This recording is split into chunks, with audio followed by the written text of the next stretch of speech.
درود میفرستم به همه اونهایی که منتظر خبرهای تازه از رادیو آزادی هستند و میخواهند بدونند که در تاجیکستان و جهان دیروز و امروز چی گذشت و میگذرد. شعله گلخوجه هستم. چون همیشه از آن ساعت 7 با وقت پراگ در خدمت شما با خبرهای تازه در دست. امروز جمعه است 22 مارت و من همه شما از آن رو با این روز مبارک تبریک میگم و امیدوارم که روزتون رو خوب شروع کرده باشید و همین گونه خوب به پایان برسونید. و پیش میگم که خبرهای زیاد در دست دارم و قبل از اون که به خبرها رو بیارم چون همیشه از باد و هوا خواهیم گفت. هوای ما در پراگ امروز عزیزان صاف و آفتابی است و 18 درجه گرمی پیش بینی شده است. در مسکو پایتخت روسیه هواشناسان بریدن برف و باران را پیشگویی کردند ولی حرارت 1 درجه گرمی را نشان خواهد داد. در دوشنبه هوا امروز ابری است و روزانه حرارت 18 درجه می شود. بگوی روزی بریدن باران از احتمال دور نیست و آنهایی که در این روزهای نوروزی می خواهند شامگاهان به کوچه برایند گرفتن چتر را فراموش نکنید. خوب، نخست آغاز میکنم با خبری که با اطلاع از دیروز تا این جانب در شبکه‌های اجتماعی به قبل هیاهو برانگیخته است و اینم لطکوب شدن یک زن در مرکز شهر دوشنبه از سوی مقامات یک کارمند ملیسا است که شما نیز اکثریتتون بینندگان عزیز از ما خواهش کردید که این موضوع را پیگیری کنیم. همین حالا خبر است که وزارت امور داخلی تاجیکستان این کارمند ملیسا را برای لطکوبی زن در روز روشن از کار برکنار کرده است. همچنین رهبریت واحد مخصوص این وزارتخانه برای درست به راه نگذاشتن کارهای انتظامی تربیوی در بین هیئت شخصی به جزاهای گوناگون انتظامی کشیده شده اند.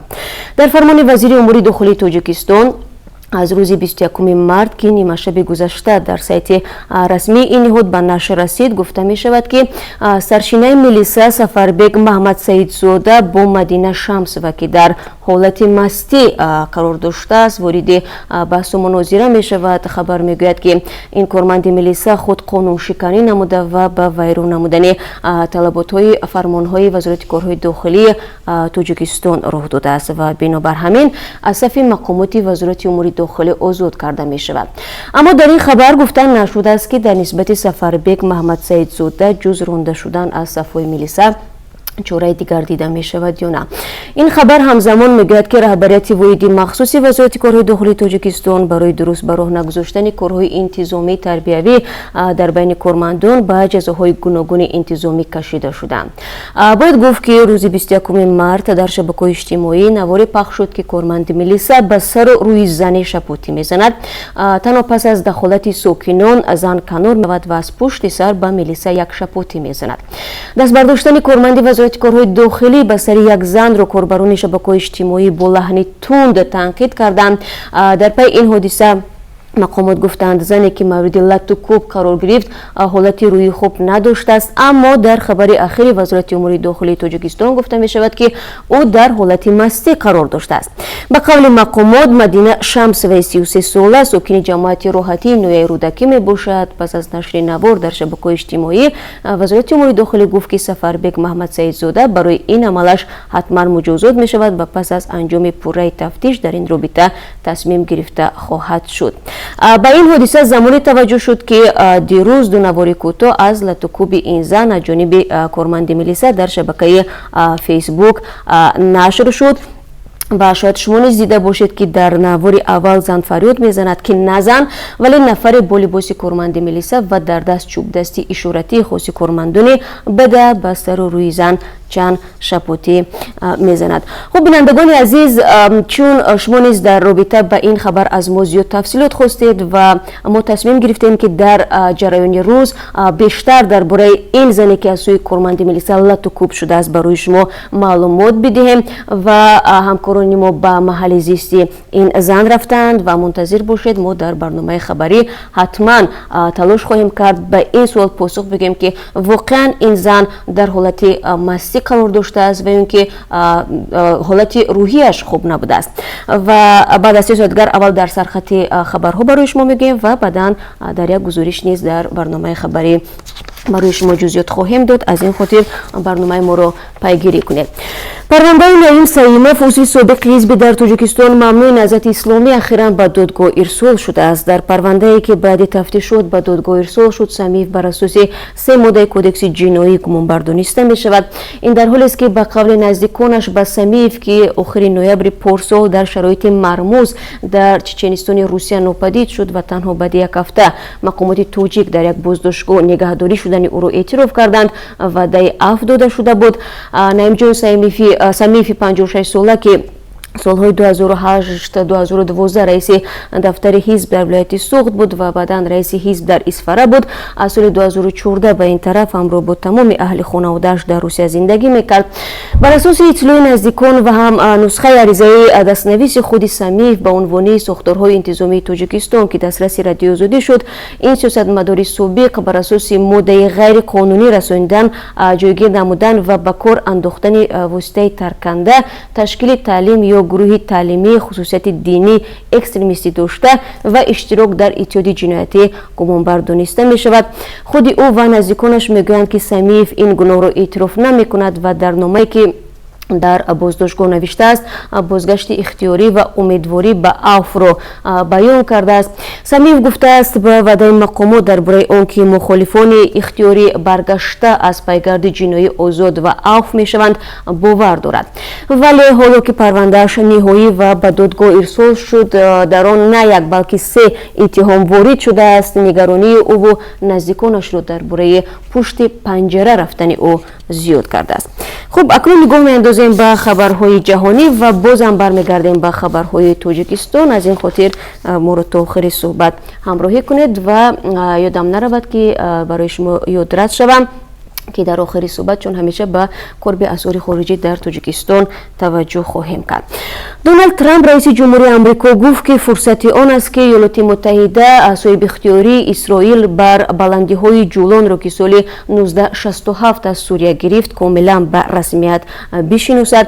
Ӯ рӯзи 21 март дар Твиттер навишт: баландиҳои Ҷулон барои давлати Исроил ва суботи минтақавӣ аҳамияти стратегӣ ва амниятӣ дорад. Ҳукумати Сурия ба ин баёнияи Трамп вокунише нишон надодааст, вале ҳамеша хостааст баландиҳои Ҷулонро бозпас бигирад. Бенямин Нетаньяҳу, наҳузвазири Исроил, бо изҳори сипос ба Трамп дар Твиттер навиштааст: дар замоне ки Эрон мехоҳад бо истифода аз Сурия Исроилро нобуд кунад, раиси ҷумҳур Трамп мардонавор соҳибихтиёрии Исроил ба баландиҳои Ҷулонро эътироф мекунад. Нетаньяҳу иддао мекунад ки Эрон Сурияро ба ҳайси майдоне барои ҳамла ба Исроил истифода мебарад. Баландиҳои Ҷулонро ки қаламрави Сурия буд ва 1800 километри мураббаъ масоҳат дорад, Исроил дар ҷанги 6рӯзаи соли 1967 ишғол кард. Соли 1981 бо қабули қонунҳои ин минтақаро ба қаламраваш ҳамроҳ сохт, вале ҷомеаи байналмилалӣ онро қаламрави Исроил намешуморад.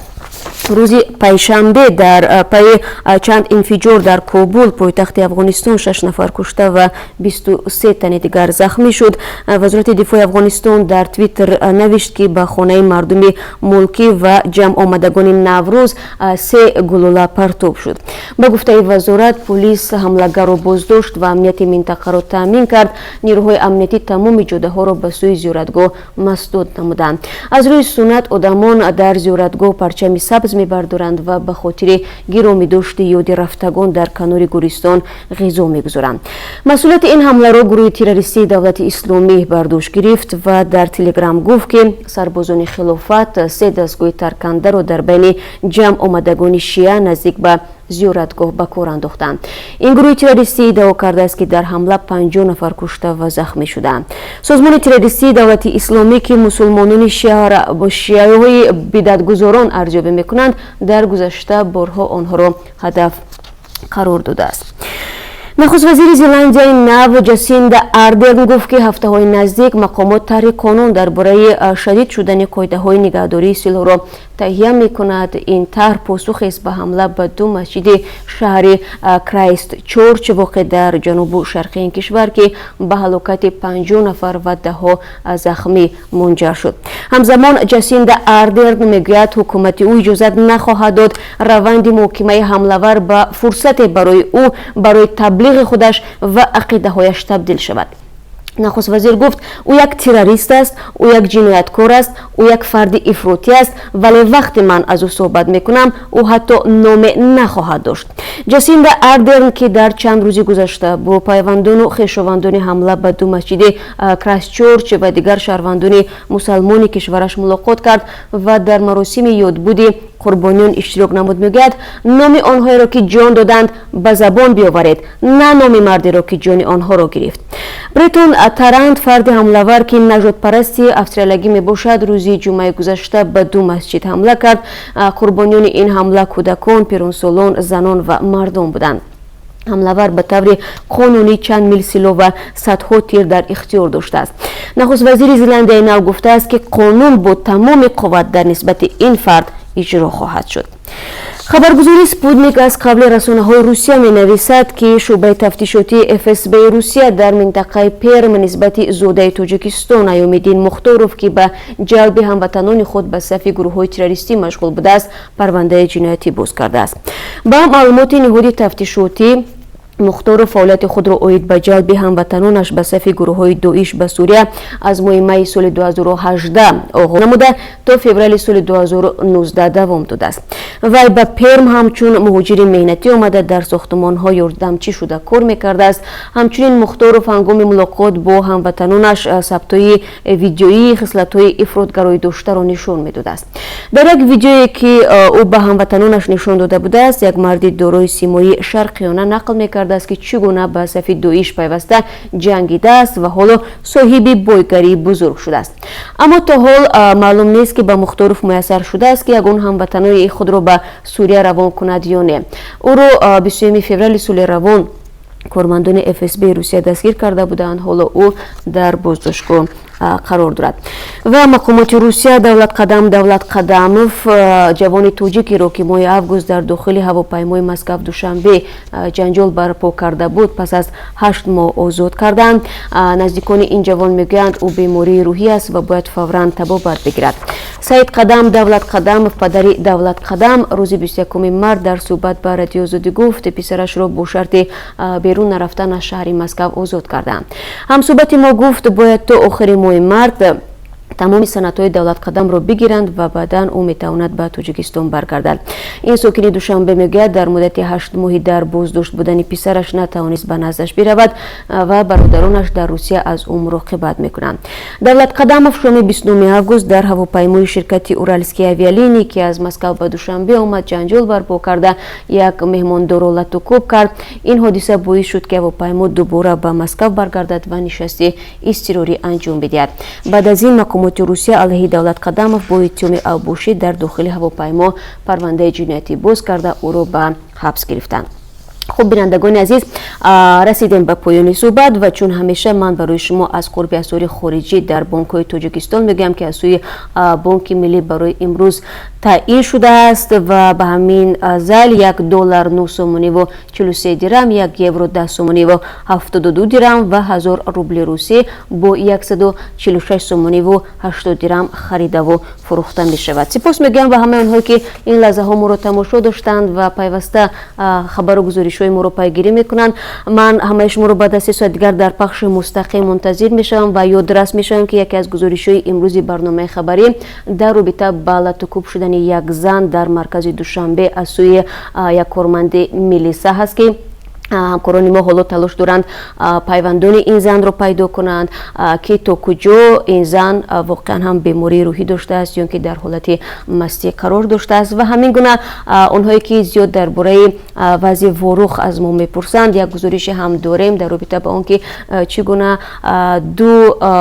сокинони ду минтақаи марзӣ ки бо ҳам таниш доштанд наврӯзро бо ҳамдигар ҷашн гирифтанд ва пешниҳод мекунам ки ин гузоришро шумо дар барномаи хабарӣ ҳатман тамошо кунед ва боз чанд хабару гузориши муҳими рӯз дорем ки барои шумо низ фикр мекунам ҷолиб хоҳад буд ва ба суолҳои зиёди шумо посух мегӯяд. و به همه اونهایی که به ما تا این لحظه عکس و نوار فرستادن از شما سپاس میگیم و ما تلاش میکنیم خبرهایی که شما برای میفرستید و نوارهایی که در اختیار ما میگذارید به توجه نمانند. من برای شما روز خوب میخواهم و اگر نوروز رو تجلیل میکنید برای شما استراحت خوب رو تمنا دارم و بعد از 3 ساعت دیگر بازم با شما ملاقات خواهم کرد.